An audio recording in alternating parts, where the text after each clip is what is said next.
महाराष्ट्र में सत्ता पलट तो जरूर हो गया, सरकार भी नई बन गई।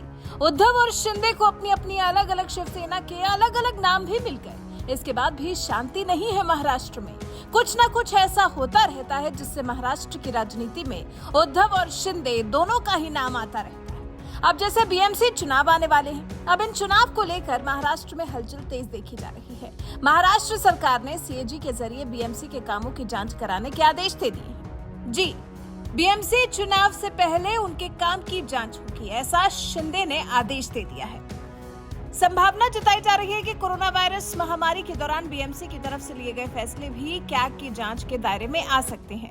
बीते 24 अगस्त को तो राज्य के उप मुख्यमंत्री देवेंद्र फडणवीस ने महाराष्ट्र विधानसभा में कैग ऑडिट की घोषणा की ही थी। अब मुख्यमंत्री शिंदे ने शनिवार को बीएमसी की तरफ से 28 नवंबर 2019 और 28 फरवरी 2022 के बीच 12,000 करोड़ रुपए की परियोजनाओं की जांच के लिए कैग का रुख किया है।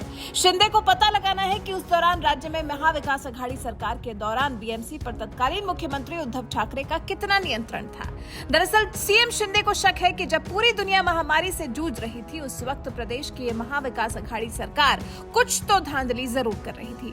मीडिया रिपोर्ट्स के मुताबिक पाया गया था कि जून से जुलाई 2021 में बीएमसी ने अलग अलग अस्पतालों में ऑक्सीजन जनरेशन प्लांट लगाने के ऑर्डर दिए थे।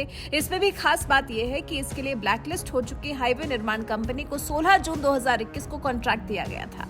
इसके अलावा कोविड केयर सेंटर्स और जंबो या फील्ड अस्पतालों और दी गई सेवाओं को लेकर हुए कॉन्ट्रैक्ट्स पर भी सवाल उठाए गए। माना जा रहा है कि लाइफलाइन हॉस्पिटल मैनेजमेंट नाम की फर्म को ऐसे 5 सेंटर चलाने का काम दिया गया था। 26 जून 2020 को कॉन्ट्रैक्ट दिए जाने के दौरान ये कंपनी रजिस्टर्ड नहीं थी। हालांकि बाद में पाया गया कि ये गैर पंजीकृत कंपनी है और इसे अपारदर्शी तरीके से 100 करोड़ रुपए का काम दिया गया था। बीजेपी ने भी उस वक्त बड़े पैमाने पर तत्कालीन उद्धव ठाकरे की शिवसेना के नेताओं और प्रशासन पर भ्रष्टाचार का आरोप लगाया था। अब एकनाथ शिंदे सरकार तमाम आरोपों और भ्रष्टाचार की जांच करने जा रही है। इन तमाम घोटालों की जांच को जल्द से जल्द पूरा कर रिपोर्ट सबमिट करने के आदेश भी कैग को दे दिए गए हैं। प्रमुख रूप से 5 मामलों की जांच के लिए शिंदे सरकार ने कैग से कहा है। किन प्रमुख 5 मामलों के लिए शिंदे सरकार ने बैठाई है जांच? बीएमसी का कोविड सेंटर घोटाला। इस मामले में बीएमसी पर नियमों को ताक पर रखकर टेंडर देने का आरोप लगा है।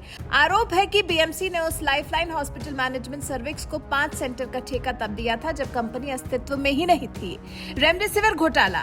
कोरोना काल के दौरान बीएमसी पर आरोप ये भी लगा कि बीएमसी ने 7 अप्रैल 2022 को रेमडेसिविर के एक वायल को 1,568 रुपए में खरीदा। बीएमसी ने इस दौरान 2 लाख वायल खरीदने का ठेका दिया था, जबकि इसी दिन सरकारी हाफकिन इंस्टीट्यूट ने यही दवा मात्र 668 रुपए प्रति वायल में खरीदी थी। दहिसर जमीन अधिग्रहण घोटाला। मुंबई के दहिसर इलाके की जमीन को महंगे दाम में खरीदने का आरोप भी बीएमसी पर ही लगा है। दरअसल बीएमसी ने दहिसर में एक जमीन का हिस्सा निशल्प रियलिटी से 349 करोड़ रुपए में खरीदा था, जबकि पता ये चला है कि जमीन को अल्पेश अजमेरा ने मस्कार हंस फैमिली से महज 2 करोड़ 55 लाख रुपए में खरीदा था। इस दौरान बीएमसी अधिकारियों ने भी इस खरीद पर विरोध जताया था।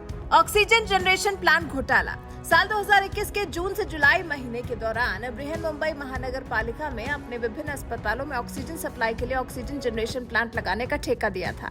द हाईवे कंस्ट्रक्शन कंपनी को 16 जून 2021 को अपारदर्शी तरीके से दिया गया था। इस टेंडर को लेकर मंत्री असलम शेख पर सवाल उठे थे। कोविड कॉन्ट्रैक्ट में बीएमसी अधिकारियों का समावेश। आरोप है कि मनीष राधाकृष्ण वालेंजू ने उनके इलाके कुर्ला में gene health diagnostic private limited नाम की कंपनी को ठेका दिया था। यह कंपनी उनके पिता राधाकृष्ण वालेंजू की है। इसी तरह से आरटीपीसीआर कोविड टेस्टिंग कॉन्ट्रैक्ट भी गलत ढंग से दिया गया था। अब इन 5 प्रमुख मामलों की जांच के लिए शिंदे सरकार ने कैग को कह दिया है और जल्द से जल्द रिपोर्ट सबमिट करने के लिए भी कहा गया है। इससे साफ है कि महाविकास अघाड़ी सरकार में किए गए एक-एक घोटाले की जांच करवा रहे हैं सीएम शिंदे। महाविकास अघाड़ी सरकार की करतूतों की एक-एक परत निकालकर सामने रख देना चाहती है शिंदे सरकार। इससे जरूर महाविकास अघाड़ियों के मन में तो उथल-पुथल हुई ही होगी। अब देखना दिलचस्प होगा कि इस जांच में आखिर क्या-क्या निकलेगा। वैसे आपको क्या लगता है, आखिर क्या होगा इन घोटालों की जांच का अंजाम? अपने विचार हमें कमेंट कर जरूर बताएं।